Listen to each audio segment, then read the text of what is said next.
The iPhone 17 and 17 Pro Max often overheat and drain battery quickly when using the camera due to the high processing demands of features like 8K video recording, HDR photography, and AI driven enhancements.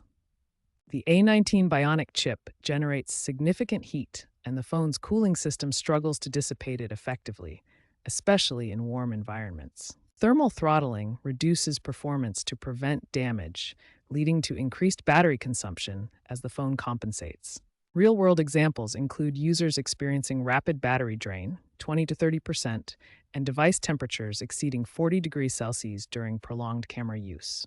This issue is more prevalent than with previous models, with user complaints rising by 25%.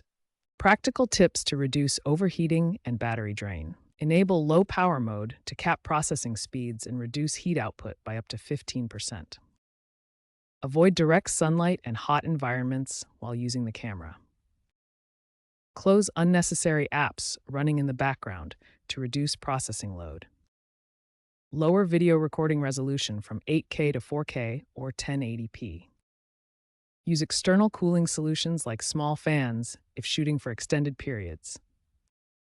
Ensure your iPhone is running the latest iOS version for thermal optimizations. If problems persist, contact Apple support, especially if under warranty.